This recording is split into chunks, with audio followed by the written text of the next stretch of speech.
হযরত ইব্রাহিম আলাইহিস সালাম তৌহিদের বাণী প্রচার করায় নমরুদের বিরোধিতার সম্মুখীন হন। নমরুদ তৎকালীন বাবিলের শাসক ছিলেন। সে নিজেকে তখন দেবতা দাবি করতেন এবং ইব্রাহিম আলাইহিস সালামের তৌহিদের দাওয়াতকে চ্যালেঞ্জ হিসেবে গ্রহণ করেন। তিনি ইব্রাহিম আলাইহিস সালামকে আগুনে পুড়িয়ে হত্যার ষড়যন্ত্র করেন। আর তখন আল্লাহর নির্দেশে এবং নিজের নিরাপত্তার জন্য ইব্রাহিম আলাইহিস সালাম বাবিল ত্যাগ করে হিজরত করেন। হযরত ইব্রাহিম তিনি স্ত্রী সারাকে নিয়ে মরুর বুক চিরে ধীর পায়ে হাঁটছেন। তাদের মুখে উদ্বেগ কিন্তু দৃঢ় বিশ্বাস ছিল অন্তরে। ইব্রাহিম আলাইহিস সালাম গম্ভীর কণ্ঠে বলল, সারা, আল্লাহ তাআলার নির্দেশে আমরা নমরুদের অত্যাচারের কারণে দেশ ছেড়ে শামের দিকে যাত্রা করছি। আমার হৃদয় বলছে এই পথে আল্লাহ আমাদের জন্য কিছু মহৎ পরিকল্পনা রেখেছেন। সারা মৃদু হেসে বললেন, ইব্রাহিম, আমি তোমার সাথে আছি। আল্লাহর ইচ্ছায় আমরা নিরাপদে পৌঁছে যাব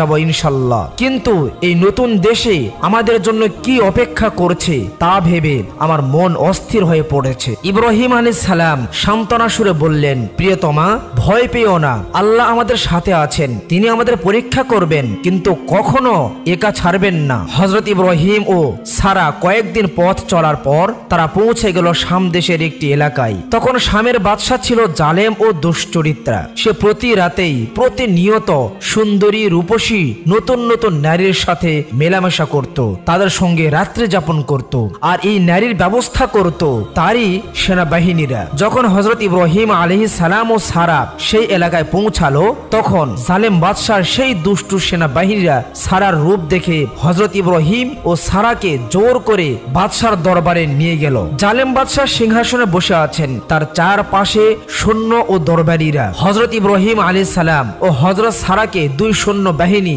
বাদশার দরবারে নিয়ে আসে। বাদশাহ সারাকে দেখে লোভাতুর দৃষ্টিতে তাকায় এবং তার রূপ দেখে একেবারে মুগ্ধ হয়ে যায়। বাদশাহ সৈন্যদের কৌতূহলী কণ্ঠে বলল, এই লোকটি কে আর তার সাথে এই রূপসী সুন্দরী নারী বা কে? ইব্রাহিম আলাইহিস সালাম তখন শান্ত কিন্তু সতর্ক কণ্ঠে বললেন, আমার নাম ইব্রাহিম আর তিনি আমার দিনী বোন। সারা মনে মনে বলল, হে আল্লাহ, আমি তার স্ত্রী কিন্তু ইব্রাহিম আমার ইজ্জত রক্ষা করার জন্য তার বোন বলে পরিচয় দিয়েছে। তাছাড়া তো আমি তার চাচাতো বোনও। হে আল্লাহ, তুমি আমাদেরকে এই জালেমের হাত থেকে রক্ষা করো। বাদশাহ তখন হাসতে হাসতে বলল, দিনী বোন বটে, তবে তাকে আমার কাছে রেখে দাও আর তুমি বন্দী হও। সৈন্যরা ইব্রাহিম আলাইহিস সালামকে ধরে নিয়ে যায় এবং তাকে বন্দিশালায় বন্দী করে রাখে। সারাকে বাদশার কাছে রেখে দেয়। সারার মুখে ভয় ও দৃঢ়তার মিশ্রণ। অতঃপর বাদশাহ তার বাদীদের বললেন, তাকে তোমরা ভালো করে সেজে গুজে আমার খাঁচ কামরায় রেখে দাও।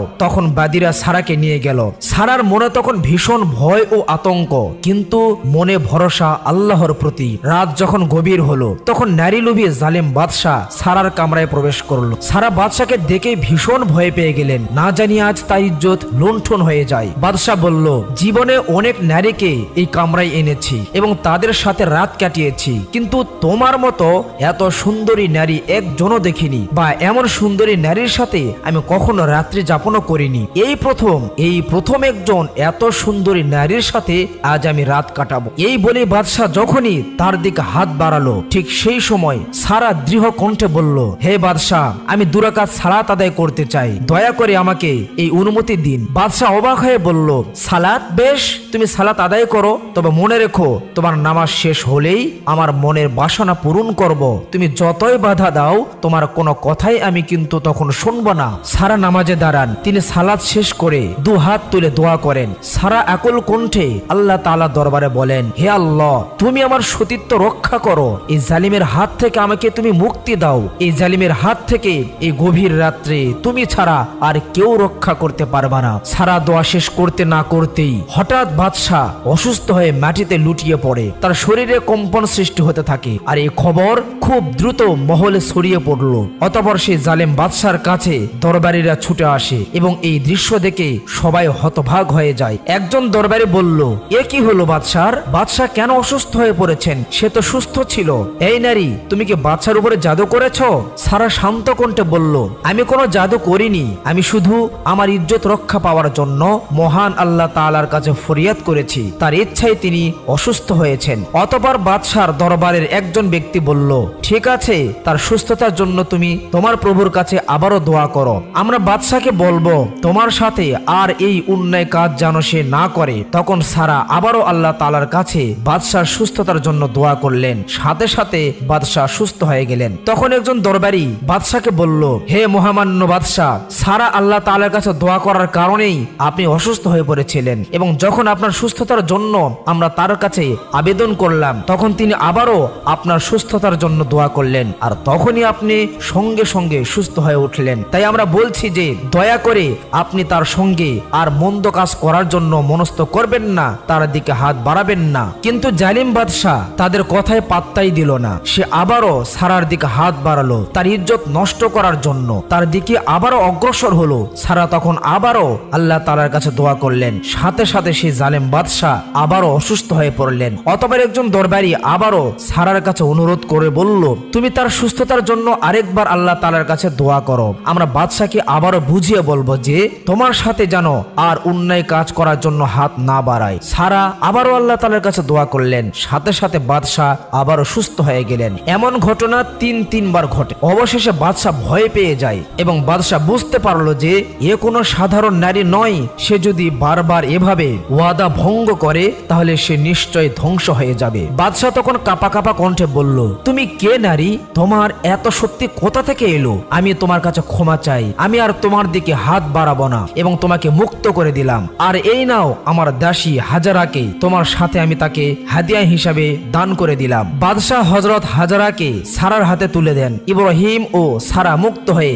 হাজারাকে সাথে নিয়ে রাজ দরবার থেকে বেরিয়ে আসেন। সারা ও ইব্রাহিম আলাইহিস সালাম বসে আছেন, হাজারা পাশে দাঁড়িয়ে আছে। সারা দুঃখ মিশ্রিত কণ্ঠে বলল, ইব্রাহিম, আমার বয়স এখন 90 বছর। আমরা বিয়ে করেছি বহু বছর আগে, কিন্তু আমি এখনো মা হতে পারিনি। আর মানুষজন তো তোমাকে ভিন্ন নজরে দেখে। তুমি মানুষের কাছে মাথা উঁচু করে কথা বলতে পারো না, আর আমাকেও মানুষ বাজে মন্তব্য করে। তাই আমি চাই তুমি হাজারাকে বিয়ে করো, হয়তো আল্লাহ তাআলা তার মাধ্যমে তোমাকে সন্তান দান করবেন। ইব্রাহিম আলাইহিস সালাম চিন্তিত কণ্ঠে বললেন, সারা, তুমি এত বড় ত্যাগ করতে চাও? সারা হেসে বলল, এটা ত্যাগ নয় ইব্রাহিম, এটা আল্লাহর ইচ্ছার কাছে নিজেকে সমর্পণ করা। আমি চাই হাজারা আমাদের পরিবারের অংশ হোক। হাজারা লজ্জায় মাথা নিচু করে বলল, আমি আপনাদের সিদ্ধান্তের প্রতি সম্মান দেখাবো। আল্লাহ যা চান তাই হবে, আর আপনারা যা সিদ্ধান্ত করেন আমি তা মাথা পেতে নেব। হযরত ইব্রাহিম আলাইহিস সালামের সাথে হাজারার বিয়ের কিছুদিন পরই তার কোলে আগমন করলেন হযরত ইসমাইল আলাইহিস সালাম, একটি ফুটফুটে সন্তান, যার মুখ দেখে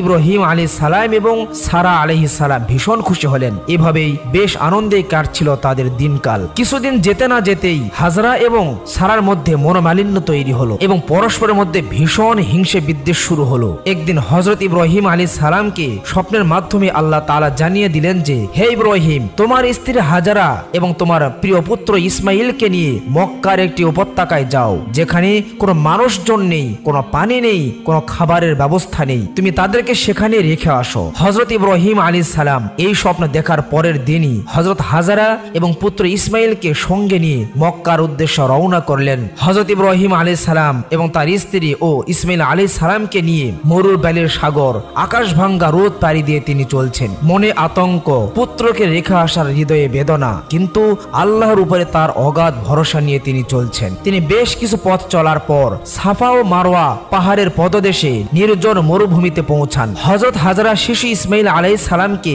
কোলে নিয়ে বসে আছেন। ইব্রাহিম আলাইহিস সালাম কিছু খেজুর ও পানি রেখে কোনো কথা না বলেই তিনি চলে যাচ্ছেন। তখন হযরত হাজারা আলাইহিস সালাম উদ্বিগ্ন কণ্ঠে বলল, ইব্রাহিম, আপনি আমাদের এই নির্জন স্থানে রেখে চলে যাচ্ছেন কেন?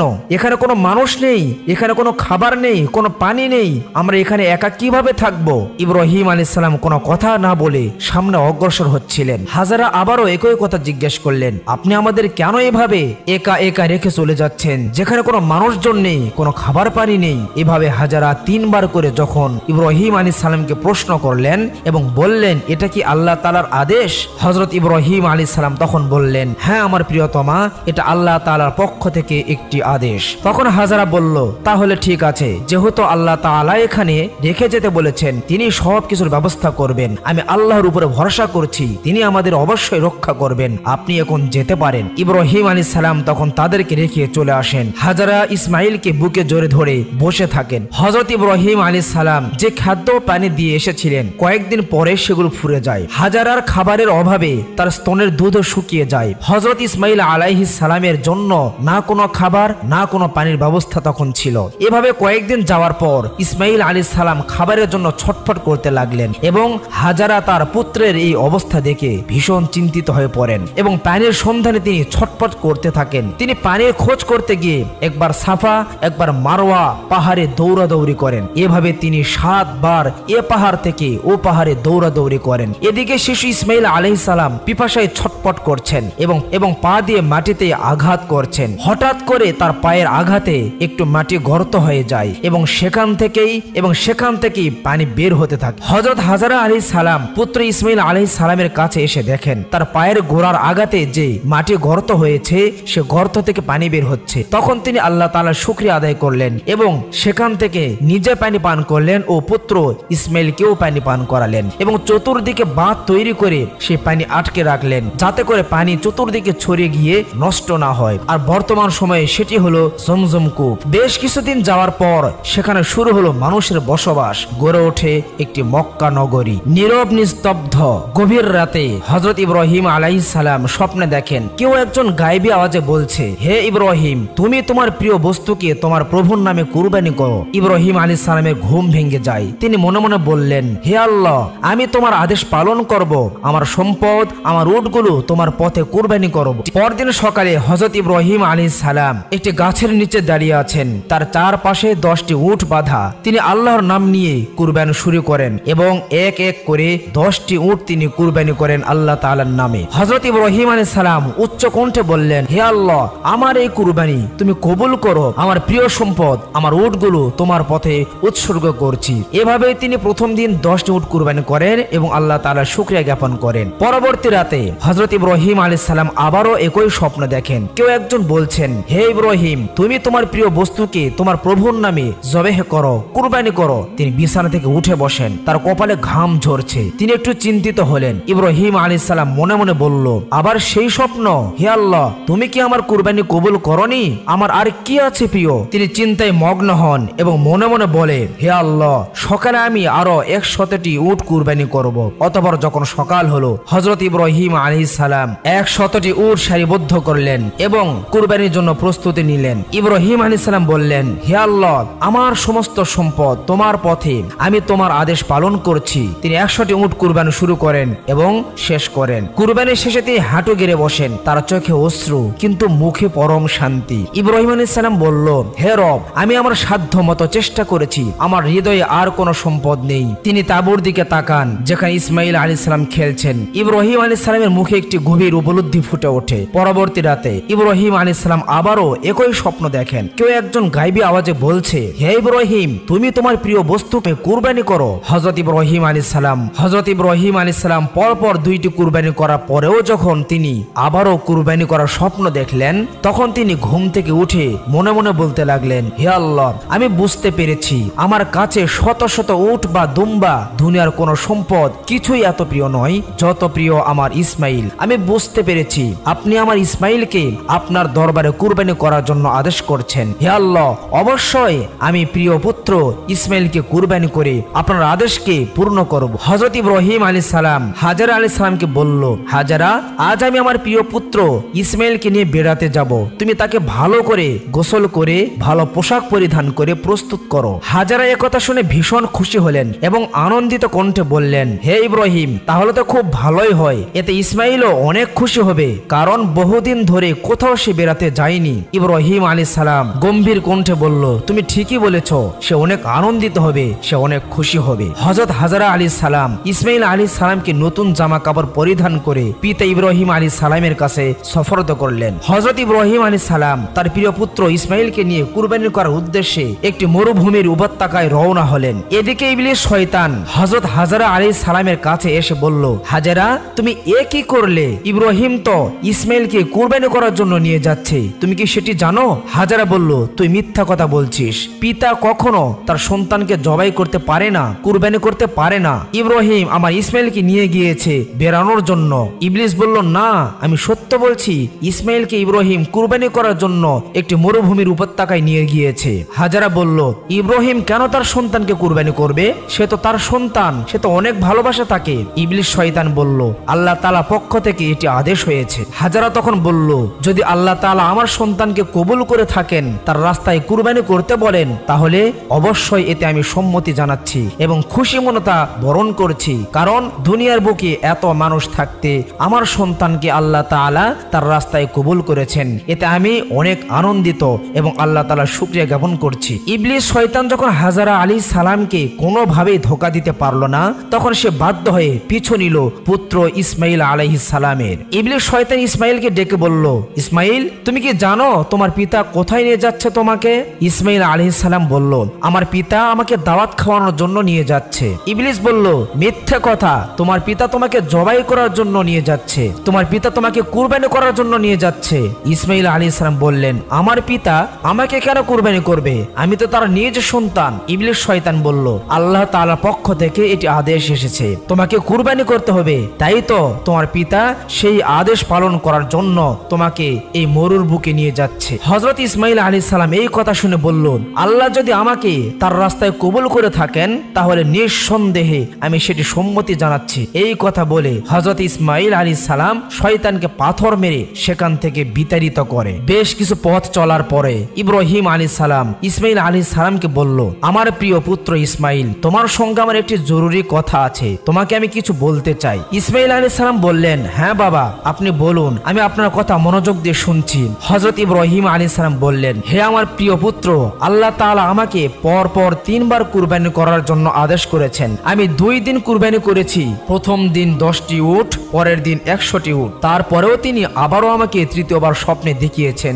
এবং বলেছেন আমার প্রিয় বস্তুকে কুরবানি করার জন্য। আর আমি তখন বুঝতে পারলাম আমার কাছে সবচেয়ে প্রিয় বস্তু হলো তুমি, অর্থাৎ আল্লাহ তাআলা চাচ্ছেন যে তোমাকে যেন আমি কুরবানি করি। এখন বলো, এতে তোমার মতামত কি? হযরত ইসমাইল আলাইহিস সালাম এই কথা শুনে তিনি বললেন, হে আমার পিতা, আল্লাহ তাআলার পক্ষ থেকে যে আদেশ করা হয়েছে তা আপনি পুঙ্খানুপুঙ্খানুভাবে আদায় করুন, ইনশাআল্লাহ আমাকে আপনি ধৈর্যের সাথে পাবেন। হযরত ইব্রাহিম আলাইহিস সালাম এই কথা শুনে ভীষণ আনন্দিত হলেন এবং আল্লাহ তাআলার কৃতজ্ঞতা প্রকাশ করলেন। অতঃপর ইসমাইল আলাইহিস সালাম তার পিতাকে বললেন, হে আমার পিতা, আমাকে জবাই করার পূর্বে আমার হাত পা গুলো ভালোভাবে বেঁধে নেবেন, যাতে করে জবাই করার সময় আমি ছটফট করতে করতে আপনার গায়ে আমার হাত বা পা না লাগে এবং আপনার সঙ্গে বেয়াদবি না হয়। আর আমাকে কুরবানি করার পর আমার রক্তমাখা জামা, আমার রক্তমাখা পোশাকটি আমার মায়ের কাছে পৌঁছে দিবেন, যাতে করে আমার মা এই রক্তমাখা জামা দেখে তিনি নিজেকে সান্ত্বনা দিতে পারেন। আর আপনি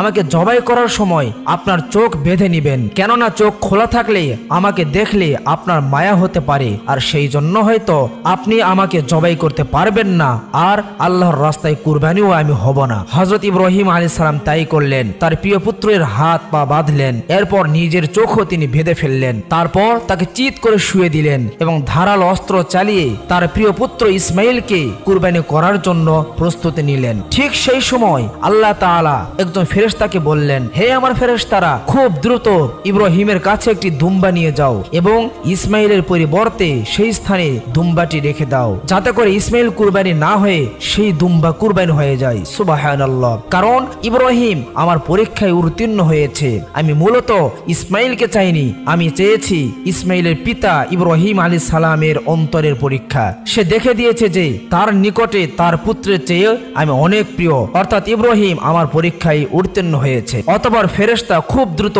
জান্নাত থেকে একটি দুম্বা নিয়ে এসে ইসমাইল আলাইহিস সালামকে সরে দিয়ে দুম্বাটি রেখে দিলেন। আর যখনই ইব্রাহিম আলাইহিস সালাম ছুরিটি চালালো, তখনই তার সন্তান কুরবানি না হয়ে একটি দুম্বা কুরবানি হয়ে গেল। সুবহানাল্লাহ।